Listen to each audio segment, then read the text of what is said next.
this evening. I'm glad that we are the final talk of this year's SALT event, and I'm very excited to discuss what I consider to be one of the most consequential questions of our lifetime, which is, are we alone in the universe? And I'm very lucky to have Karl, Nell here joining me for this conversation. Karl, thank you so much for coming.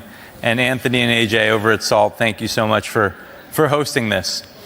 So Karl, maybe to begin, can you share a little bit about your background, who you are, and perhaps why people should care what you say? Sure. Well, thanks, Alex. It's a pleasure and honor to be here. And it's a fantastic event, and I'm glad to see a large bunch of folks that stuck it out to the end for this talk. So I was fortunate. I had a 4-year ROTC scholarship to Penn. I graduated with a degree in electrical engineering. The Army sent me overseas to do signal corps engineering projects, so I did a lot of strategic comm projects in Europe. I ended up working in Army Space Command. I commanded a satellite ground station, war trace to the Joint Chiefs. I spent some time at Wright-Patterson Air Force Base. The Army ultimately sent me to get a master's in mechanical engineering, a master's in strategic studies, graduate work in computer science. I was on track to stay in, but I decided that I wanted to pursue more of a technical career. So I got out and ended up working at Bell Labs, which was a fantastic place. Unfortunately, I was there during the trivestiture that folks may be familiar with, where the company got split up. I left Bell Labs and ended up working in Lockheed Missiles and Space. I worked at Northrop Grumman. I've ran strategic technology programs in the defense industry, worked for a lot of the three-letter agencies, ultimately was a deputy chief of staff, or deputy CTO for a $2 billion company. I was a vice president general manager of a Northern Virginia-based R&D firm. I stayed in the military, in the reserve. I commanded at every grade level through brigade. I was fortunate to stand up the Army's newest expeditionary MI brigade. I was the deputy chief of staff for a combatant command. Ultimately, this experience sort of combined to give me the opportunity to come in and advise Army Futures Command, the largest reorganization in the Army Reserve since really 1973, on how the Army could be more effective. And my last assignment was involved with the UAP task force, which maybe is the most apropos for this discussion. And so, Karl, here's the million-dollar question. Do you believe that a higher form of non-human intelligence has visited this planet? Right. So non-human intelligence exists. Non-human intelligence has been interacting with humanity. This interaction is not new, and it's been ongoing. And there are unelected people in the government that are aware of that. And so, Karl, that is quite a bold statement. I'm wondering, and I'm curious, how confident are you that that is true? There's zero doubt. And Karl, what evidence have you seen? What was the moment where you developed this level of conviction? Because what you're saying is extremely consequential and very important. And I know that a lot of people here, even perhaps, may not believe that statement. Right. Well, probably a better way to ask that is, how can the folks in the audience come to a common understanding of what this phenomenon is? And so there's sort of two tracks here. One is from first principles, and another is actually from the data. So let's take a look at the data. So we can look at some folks that have very high level access to information, like Paul Hellyer, who was the defense chief for Canada, has come out and said the same thing. We can look at Ham Eshed, the head of Israel's, or the former head of Israel's Space Force, has said the same thing. Chris Mellon, Deputy Assistant Secretary for Intel, SAPCO, has essentially said the same thing. Lou Elizondo has said the same thing. David Grush has said the same thing. David Grush cleared for presidentially level material. So you're looking at people that are in a position to know this, and they're telling you the same thing. You could take a look at the Gang of Eight in the Senate, and in Congress. So there's two members of the Gang of Eight, Marco Rubio and Senator Chuck Schumer, that signed up to the UAP disclosure amendment last year that basically said they're not being told the truth and we need to push forward on that. So that's sort of an overview of some of the data. From a first principles standpoint, what's so unusual about this realization? There's billions of stars in the galaxy. Life here evolved in 500 million years, which is basically a blink of an eye. We've found planets around every star that we've looked at. It's likely that the universe is full of life. If you look at the SETI program in particular, the SETI program has all the same assumptions that you would accept and probably make with respect to this topic, except that they believe that non-human intelligence is transmitting signals here. But at the same time, like, we're not transmitting signals. SETI doesn't transmit signals, and the only signals that are actually broadcast of high enough power into space for somebody to pick up come from broadcast television and ballistic missile early warning systems, which you could argue our technology is moving away from. We're going to satellite, we're going to fiber. Broadcast TV is a thing of the past. And if you get to some state where society is stable, maybe we don't need ballistic missile early warning systems. So the other guy is probably not going to transmit. But what the other guy may do is come here if that's possible to do. And there's physics models that suggest that may be possible. And Karl, I mean, what you're saying is extremely consequential, and you've referenced other people that have said the same thing that also have similar credibility. There's similar reasons for why we should believe many of these folks, yet the government itself has not formally disclosed. They've been very reluctant to do that. Why? Why do you think that is? So there's 6 basic reasons, and this, again, you could draw this out from first principles. There's a national security reason. There's the lack of a plan. There's the potential for societal disruption. There's the possibility that there's some non-public agreement. There's the potential for misdeeds and the desire to cover up misdeeds. And there's just the basic organizational intransigence and lack of priority that might be associated with the topic. So all these things are factors. The issue is that really the national security issue subsumes all the others. And so there's an opportunity maybe to contract the national security issue similarly to what was done with nuclear weapons and nuclear energy, such that nuclear energy is not necessarily classified and is available to the public. But lack of a plan and the potential for societal disruption are key ingredients that would prevent any responsible leader from coming forward with information that they don't have the means to address in a responsible way. It would be irresponsible to do that.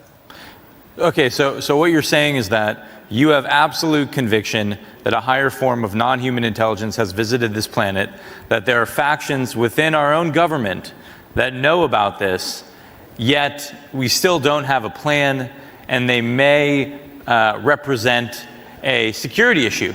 This may pose a threat to humans, yet you still believe that we should disclose. Is that right? Correct, right. So there's really 3 reasons that trump all those others. And those others are basically valid, like I said. So the first issue is the moral right. The government exists for and by the people. And so the nature of reality is fundamentally not government information. People have a right to know the world in which we live, and the pursuit of happiness requires that knowledge. So that's sort of the first kind of overarching philosophical foundation for this. But, as a corollary to that, if there are misdeeds that were done, then they need to be remediated. If there's lack of proper oversight, which is suggested by some of the whistleblowers, that needs to be remediated. So the first issue is the moral issue. The second issue is being in a reactive mode is never preferable to being in a proactive mode. So reactive mode is basically trying to prevent disclosure. But failing that, you might get a situation where you have catastrophic disclosure that creates all the problems that you were trying to prevent. So a more balanced middle path of controlled disclosure is the best way to do this, which is, again, an argument for some amount of disclosure. And the third part is simply societal advance and global competitiveness. More brain trust needs to be brought into this topic in order to make progress and to improve society. And so all 3 of those things together trump the 6 other reasons for non-disclosure. And what do you think happens if we don't disclose? I know you mentioned this idea of catastrophic disclosure. Maybe disclosure may be forced upon us. How do you think about that? So the situation is usually thought of as a binary state. It's like an all or nothing.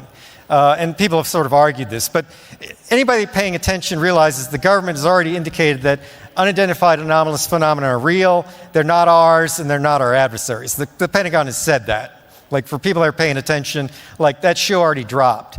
So for a lot of people, they think that the second shoe to drop is, this is non-human intelligence, and maybe the conversation stops there. Like, the president comes out and says, there's non-human intelligence.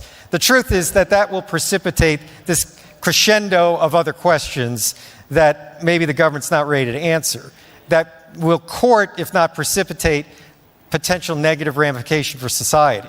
And so as an example of this, I would actually point to something from the ancient past, the Bronze Age collapse.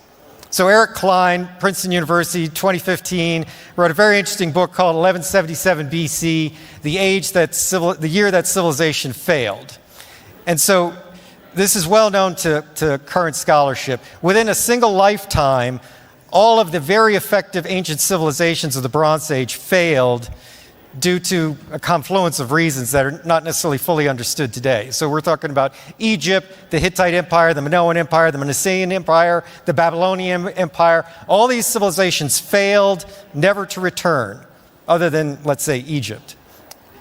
And so these were highly sophisticated civilizations with highly developed infrastructures, highly developed administrative states. They were globalist, in a sense, very similar to today in terms of the known world, the known Near East. They were economically interdependent. They had both diplomatic ties and commerce ties. And yet these civilizations failed in a single lifetime because of stressors that these civilizations collectively could not address within the time frame. And so if we look at our society today, one might argue that it's similarly fractured, similarly under economic stress, similarly under cultural stress as well, fractured and fragile diplomatic situation. It mirrors very much this scenario. Yeah. And so for a responsible decision maker, that is certainly a factor. And so I guess when you say that, are you implying that perhaps we as a society may not be ready for disclosure? Or are you saying that we may not be able to defend ourselves against this other force? So there's sort of different viewpoints on whether people are ready to deal with this phenomenon. And popular culture is kind of infused with this stuff. Roswell became a meme a long time ago. We got programs on ancient aliens, Skinwalker Ranch, all this stuff. I guess I would draw an analogy, though, for people that believe in a certain faith tradition, whatever that faith tradition is, and hold to that and subscribe to that in a very serious and devout way, and sort of pose the question, even for folks of that ilk, and I would count myself as one, if you're confronted with the reality of your religious belief system, like the reality of the metaphysical, an angel, a messenger from God, what have you, that's going to be a sea state change in your way of dealing with reality, right? Even though you already believe it, right? So it's one thing to believe and it's another to know. And I think in this context, this phenomena has the potential for an analogous effect both on the individual and on society. Yeah, but do you think that the phenomena, this non-human form of intelligence, represents a threat to humanity? So this is a good question too, and some of the other folks have sort of framed things in that light. And I guess I would suggest that if the universe is governed by conservation laws, and it's probably reasonable to assume the laws of nature that we understand apply everywhere. We may have incomplete understanding, undoubtedly we do, of these laws, but they're sort of homogeneous and they apply throughout the universe. And so those laws are governed by conservation rules. There's conserved quantities. And so this reality really forces a Darwinian type competition in order to survive. And so it's reasonable to assume any other civilization that's evolved has come up through the same Darwinian evolutionary process. So I think it's naive to expect complete altruism until and unless you get to a state of post-scarcity, where you essentially have no physical needs that we're kind of encumbered with in this universe.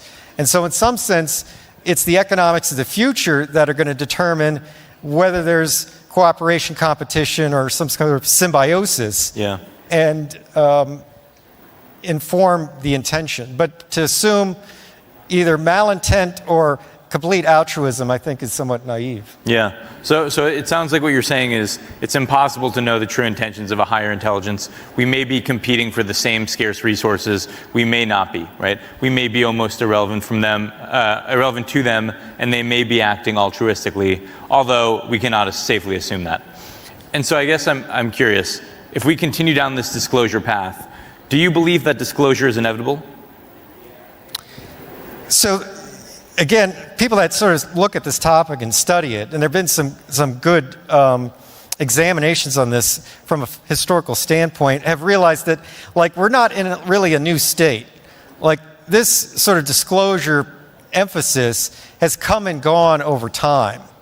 And so this is not the first time we've arrived at this stage. I would suggest that maybe the peak of this current cycle happened last December with the Schumer amendment, and then it got rolled back. It was defeated in the House. And so it remains to be seen, if the process is going to continue. One hopes and can maybe draw a little bit of confidence that maybe this will come around is the colloquy that Senator Schumer and Senator Rounds had back in December. After their amendment got killed, they basically went on the Senate floor and articulated their rationale for the legislation. And I think Senator Schumer, to quote him, almost said it was a travesty that this did not pass. So this is, a bipartisan colloquy on a topic that I guess most people would probably consider fringe, and yet these two senators felt the need to do that and to double down on their desire to see this through. Yeah. So hopefully we'll see maybe a reintroduction of some version of that this summer, with the goal of maybe putting it into the NDAA by the end of the year. Do you think that it's imperative that the United States leads on the disclosure efforts? So this is an interesting question too, because this is a global phenomenon, and it's affecting other countries just like the United States. The reporting on this is clear over decades. Other countries have reported this stuff. And not only that, the Vatican has come out and made statements that reference or tangentially reference this topic. So organized religion has a say in this topic as well. So it's really a whole of planet, whole of humanity problem. And so the U.S. has got its role to play, but these other countries have their role to play, and it would behoove us to recognize that U.S. action could be preempted by another party, and it would be probably more conducive to work collectively. Yeah, I think the one thing that I don't fully understand that I'd love to get your thoughts on, Karl, if we assume that a higher form of non-human intelligence has been visiting this planet, if we assume that some of the statements made by folks like Dave Grush are true, that we have crash materials, and if we assume that those craft that we may have exhibit characteristics that defy our current understanding of physics, it would seem that that technology would provide an incredible strategic advantage to whatever nation ends up reverse engineering it first. And so, to me, that would imply that there is a race happening to reverse engineer this, and that this topic would be a top priority. Do you agree with that? So I think some of what you say is a reasonable conclusion to be drawn, and I've suggested something similar in past statements. The point here, though, is to go from a pre-disclosure to a post-disclosure world, maybe two stable states that are separated by an unstable middle ground. And so how you make that transition, again, bespeaks to the concern about this catastrophic disclosure. And this has come up in sort of arms regulation too. Mutually assured destruction, however much we don't like it, is sort of a stable kind of geostrategic regime. The Reagan era defense shield idea is also a very stable scenario, but to go from one to the other is very unstable. Yeah. And so this topic sort of mirrors that. Yeah, and I know you and I were talking earlier about this idea that in order to really understand the phenomena, it's likely that we have to further our understanding of reality itself.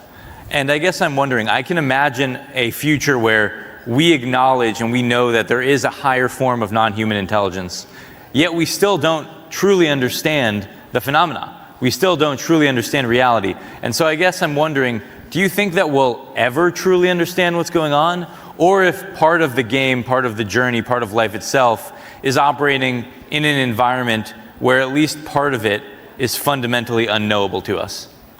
So it's a totally philosophical, epistemological question, right? Really about the nature of knowledge itself, right? Like, how can we know what we know, and how can we be sure about what we know? I guess personally, I subscribe to the idea that there is an ultimate truth, and that humanity, being created in the image of a higher power, is endowed with the quality to pursue an understanding of that. And so our part of our objective in this existence is to seek that out and try to understand that ultimate truth to a greater and greater degree. And this would be a component of that, obviously. Yeah. Well, Karl, I really appreciate you taking the time to chat with us today. I'm hopeful and optimistic that together maybe we can move the ball forward here and further our understanding of what is really going on, because I certainly agree with you. I think it is very consequential that we figure this out. So thank you again for coming. Thank you again to SALT for hosting us. And thank you all for listening. Bye. My pleasure. Thank you.